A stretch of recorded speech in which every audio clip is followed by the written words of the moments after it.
Pitt gets their 2023 high school quarterback in Ty Dieffenbach. Let's talk about Dieffenbach, what he brings to the table. We'll also see if Pitt can maybe land Dante Cephas and bring him back to Pittsburgh. It's all coming up today on this episode of Locked on Pitt.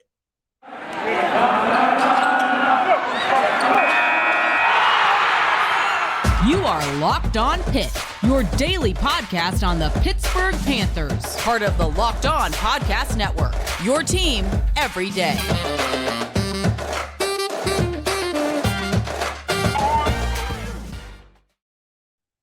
Folks, welcome back to the Locked on Pitt podcast. As always, I'm your host, Nick Faribault. Today's episode of the Locked on Pitt podcast is brought to you by LinkedIn. LinkedIn Jobs helps you find the qualified candidates you want to talk to faster. Post your job for free at linkedin.com/lockedoncollege. That's linkedin.com/lockedoncollege to post your job for free. Terms and conditions apply. All right, folks, let's talk about Pitt's big news, right? They get Jerkovich earlier on Monday.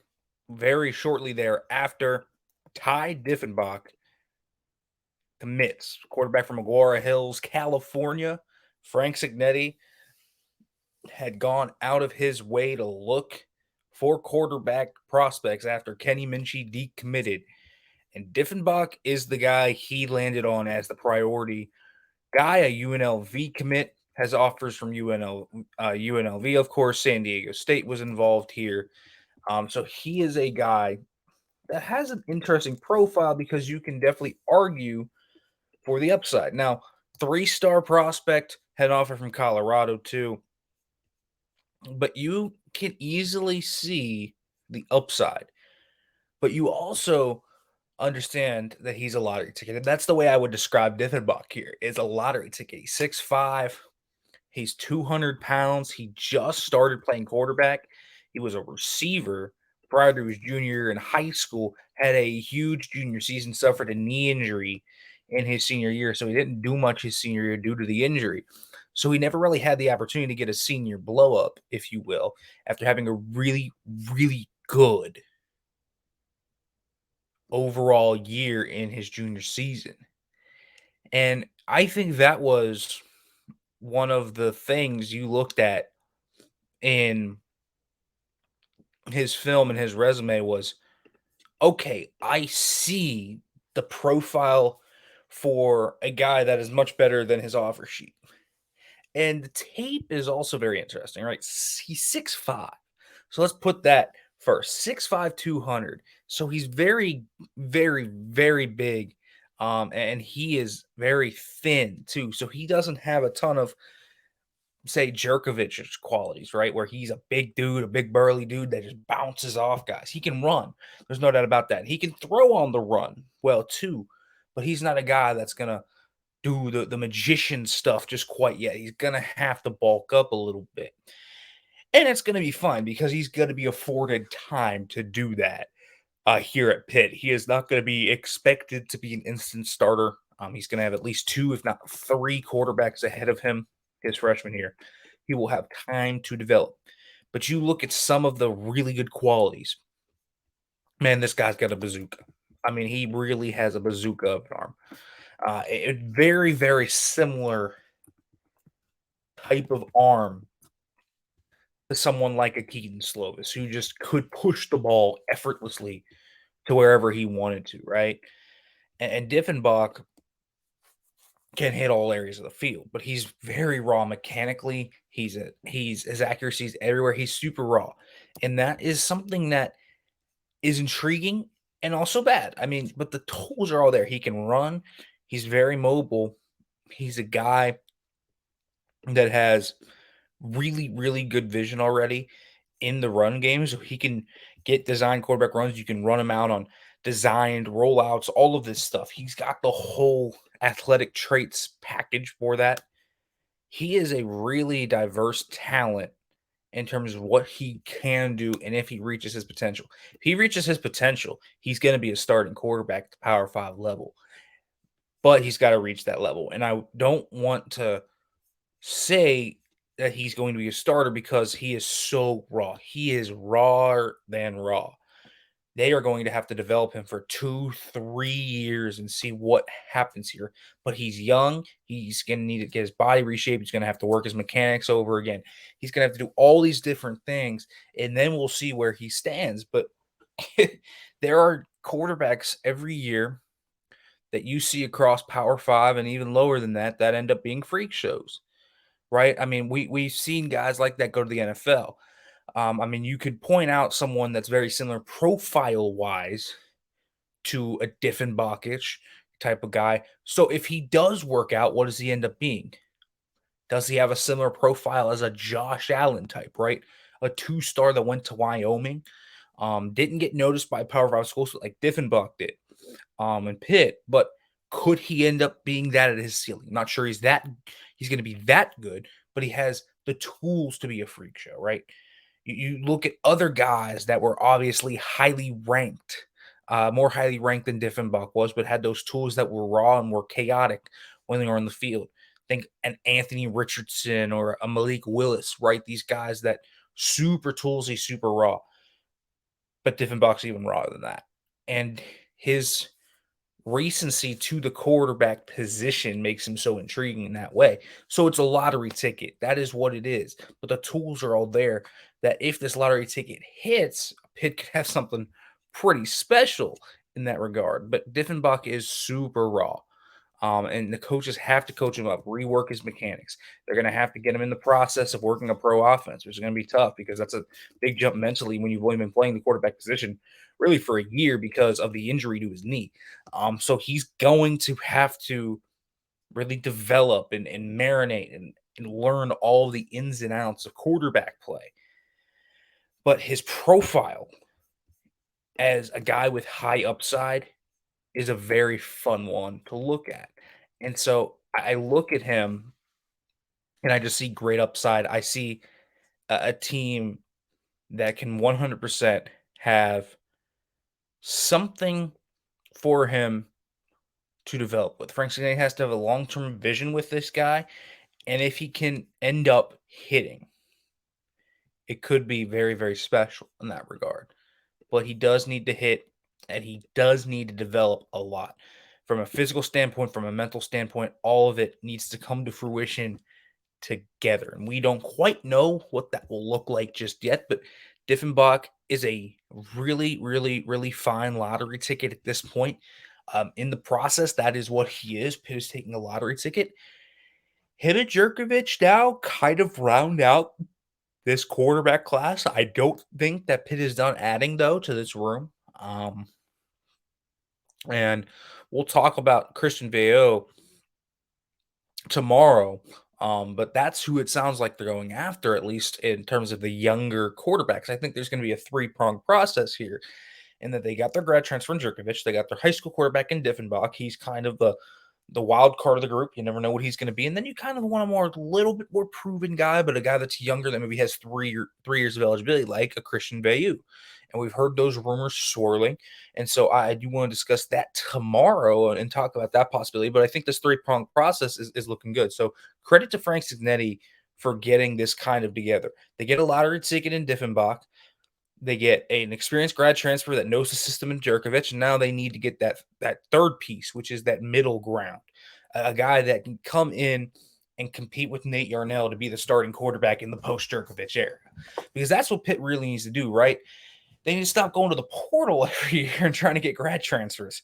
What they need to do is they need to get someone in-house that's ready to go, and whether that's Bayou or someone else or Yarnell, whoever could be. I think that's where Pitt really has to look, and Pitt has to essentially decide what they want to do in regard to the quarterback position. But I think that's the setup, is they need another younger guy to compete with Yarnell next year, and that's where you kind of go forward after the Jerkovich era. All right, let's talk about Dante Cephas, because this could be a huge land for Pitt. But first, folks, want to let you know about LinkedIn Jobs, because, folks, listen, there's no easier way to post your jobs and find the candidates that are best for you than LinkedIn Jobs. Folks, you want to be 100% certain that you have the access to the best qualified candidates available everywhere. And trust me, LinkedIn Jobs can do that for you. All you have to do is add your job in the purple hashtag hiring frame to your LinkedIn profile to spread the word that you're hiring. Simple tools like screen questions make it easy to focus on the candidates with just the right skills and experience so you can quickly prioritize who you'd like to interview and hire. Folks, LinkedIn Jobs helps you find the qualified candidates you want to talk to faster. Post your jobs for free at linkedin.com/lockedoncollege. That's linkedin.com/lockedoncollege to post your job for free. Terms and conditions apply. All right, everybody, welcome back to the Locked On Pitt podcast as we are talking here about frenzy of the portal and the high school land of Pitt's having a very busy week, as you can imagine, in the portal and both on the road, going to do in-home visits, going to look at guys in the portal, trying to recruit these guys in the portal. It is pulling them one after the other, and it is crazy. But outside of Jerkovich, the biggest name to have entered the portal that could realistically probably come to Pitt is Dante Cephas. Now, if you don't know who Dante Cephas is, he is a former Penn Hills player that went to Kent State, had a great career at Kent State, and is now in the portal. And some people reported before he even entered the portal that it was possible he could come to Pitt. It was a possibility that he would be looking to come home. Now, will he come home? I don't know. I think it's definitely possible still. I think people are getting very, very, very, very pessimistic about their chances at getting him. Now, I understand why. Just to run down some of the offers Dante Cephas has gotten since he's entered the transfer portal: Penn State, Notre Dame, Oklahoma, Georgia, Kansas, Maryland, Virginia Tech, Miami, West Virginia, Pitt. This is an incredible list. I mean, we're talking about a national footprint that is trying to get him in elite programs like Georgia. We're talking about Oklahoma, Notre Dame, Penn State, all in this cachet. But don't put it past Pitt in this area to maybe win this recruitment. I'll say that first of all. It's easy to get pessimistic about it, and they might not land Dante Cephas. But I think it's possible he still comes to Pitt. But it's going to be about, okay, look at your options, look at what's going on around you. NIL is probably going to be a factor for this, but certainly an NFL evaluation is too. Dante Cephas is good enough to go to the next level, and he's going to want to put out good tape at a really good team to where he can get that to happen. And so Cephas is really fun in a lot of ways because this is a guy, man, that is big, fluid, can win at all three levels of the field. If you're looking at a guy Pitt could use in the receiving core, and you know Pitt needs 2 or 3 of them probably, in addition to the freshman, man, Cephas would be a massive, massive land for Pitt. He is going to be potentially, I mean, he would be probably the second best receiver on this team, if not the best right away. I mean, he is that good. Jared Wynn, and Kenani Mumfield would produce one of the best wide receiving cores in the ACC. I'm very confident in that. If he were to come to Pitt, I think that would be very, very, very true. Cephas is a priority target. He has to be priority number 1 for me in the portal right now, just because he's at such a position of need. He's a winnable recruit, even though you have a national footprint, and because he's so good. I think that you combine these 3 things together and you have things working for you where you can pull a recruit that would usually you wouldn't have a chance at, right? Georgia offers a recruit like this, Oklahoma, Miami, Notre Dame, Penn State. Pitt's not going to be in it, but he's from Penn Hills. And could be that chance that, okay, maybe he wants to come home, or maybe he really likes what Pitt's building here. I think that there's that possibility to where maybe they can convince Dante Cephas that Pitt is the best place for him. And I don't know if that's going to end up happening, but I think they need to do a very, very diligent job on this. Don't get scared just because Georgia offered. Don't get scared just because all these top schools offered. This is a fantastic football player. Pitt needs to get Dante Cephas on campus. And again, we're talking about a guy that's bigger and that slots right into that Z role absolutely beautifully. Absolutely beautifully. He does just about everything you would want from your guy. 6'1". He's listed at 186, but he's definitely bigger now. You can tell he's probably more around 205, 210-ish. Had over 1,200 yards in 2021, 9 touchdowns. He looks dynamic. He's a solid route runner. He's got good hands. This is a guy that can win at all levels of the field. And Dante Cephas is a really impressive receiver. And I know people will get paranoia from having MAC receivers, right? Oh, Kanani Monefield didn't blow his expectations out of the water right away. It's fine. It can take guys a year to get transition, but I don't think it's going to take a year for Dante Cephas. He's already ready to go. If he went pro right now, I wouldn't even blame him. So I think this is a guy Pitt has to land. I think he'd be a great add to the receiver room. So we'll see kind of what's going on there. That now I do want to look over though at potential other targets that Pitt has at least offered and could potentially add through the portal here. But first, folks, I want to let you know about BetOnline. Because, folks, BetOnline.net is your number one source for your sports betting info, stats, news, and analysis. Get the latest odds and trends for every professional and amateur league out there. From football to basketball to soccer, esports, they've got it all at BetOnline.net. And, folks, if you love sports podcasts, you can find those at BetOnline as well. Folks, they're the fastest and easiest way to get your betting fix wherever you want. Head to the website today or use your mobile device to learn more about the trends and the action. Bet Online, where the game starts. All right, everybody. Let's talk about this. Pitt landed Ty Dieffenbach. Dante Cephas is clearly very high on their list of guys that they could potentially land. Well, if they can't land Dante Cephas, which is a very conceivable notion, who could they potentially land? Well, they've offered a few receivers, and I think it's pretty clear that they're not just trying to get one receiver. They're trying to get two, if possible. Probably another guy through the portal, and probably one more as well in terms of recruits, right? They are looking at guys to try and get that. But you look at Dejon Reynolds, a Florida transfer who was just offered tonight by Pitt. That is an interesting player to me because you look at him and he is explosive and he wins in a lot of different ways. And he wins through his fluidity and speed. He's fast, man. And he was kind of buried in this rotation for Florida at wide receiver. But you can tell the natural tools. Had a huge game against Vanderbilt.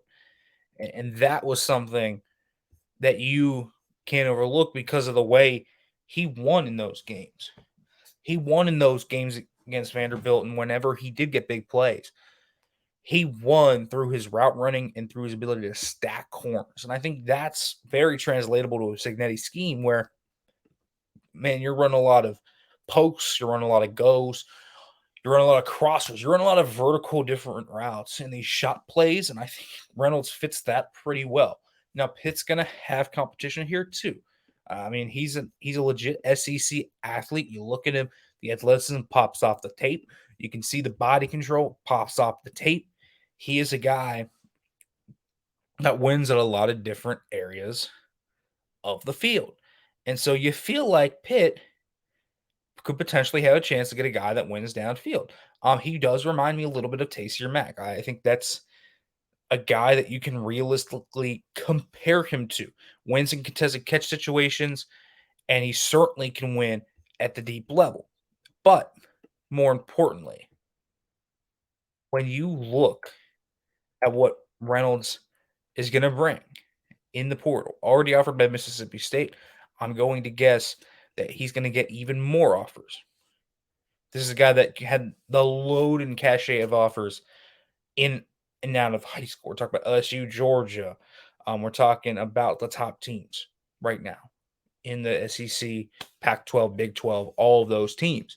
And so he's going to have offers, but Pitt could potentially land him. I like that Pitt's going after big fish here, right? They also get Ollie Jennings on the offer list. And he's a guy from Old Dominion. A little bit of a lower level, different type of receiver, but first team All Sun Belt in 2022. Came from West Virginia early on in his career, but it looks like that he has come together. And you watch any Old Dominion game, you watch that game against Virginia Tech, for example, and Ollie Jennings took over that game in the clutch moment. I mean, he had 122 yards in that game, and when they needed him the most, he showed up. Ollie Jennings is a really, really productive football player, man. And you look at his production against Power 5 competition. There was that Virginia Tech game where I said 5 for 122 against Virginia, 7 for 97 and a touchdown. He is a guy that continuously shows out throughout his tape. And he had 5 100-plus yard games this season. He is an impressive big-bodied receiver that's going to go up and win above the rim. And he has showcased the ability to do that against Power 5 competition. So I think Pitt's fitting a prototype here. They're fitting bigger guys that they want, that can win in contested catch situations, that can win downfield, which makes sense given the Frank Cincinnati scheme. They want guys that can win above the rim. They want guys that can win downfield because right now it's only Jared Wayne, and they don't feel like they probably have a guy that can consistently win above the rim when Bud Means hadn't shown that all year. And so these three receivers right now are obviously the three we know about. There are probably more that they're going to be talking to over the next few days. But I think Cephas is obviously the golden gem of that group. I think he might be one of the best receivers if the players in the portal this year. I think he's that good. I'm that high on Dante Cephas. I think Ollie Jennings, though, really fun player. And I think he has showcased that ability to win at this level as well, just like Cephas has. Cephas has had big games against Power 5 teams, right? And then you look at Reynolds, and he's a much more easier projection. You have him at Florida. You know what he can do in an environment. He's an SEC athlete. You have really good kind of surroundings around all three of these guys. And I think that in particular is going to create a really fun dynamic where Pitt's going to try and go after whoever they want. And they're going to go and compete with the big dogs. And I think it's a very, very, very smart strategy. Pitt should not be settling for talent. They should be going after talent. And I think when maybe you get a few decommits in the recruiting process, well, you make up for that by getting really talented transfers at this point, right? And that's where it kind of goes. And so Pitt, it is really, really going to have to kick this into high gear, but they have 3 solid offers of similar profiles but different receivers already, and they definitely need receivers. This is the single biggest need on this team this offseason. They have to land a few wide receivers and help out Phil Jerkovich next year. It cannot just be Kanade Munfield and Jared Wayne. They need depth. They need guys that can win at all 3 levels. They need diversification of this group too with different skill sets. It's going to be a really, really different group that's going to branch out in different areas. But I think Pitt has the ability with these 3 guys, if they can land one of them, maybe even 2 of them, they'll be looking good. And of course, they're going to add more to that cachet. But this receiver transfer portal market, a big one to watch for Pitt. As I said, tomorrow we're going to talk about Christian Veilleux. Let's see what ends up happening with Pitt and Veilleux. Could Pitt land him? We'll talk about that tomorrow, folks. And we'll talk about Pitt men's basketball. They go to Vanderbilt. We'll see what happens if they can continue to build on the momentum they have right now. Folks, that's coming up tomorrow on the Locked On Pitt podcast. As always, thank you for listening. And as always, hail to Pitt.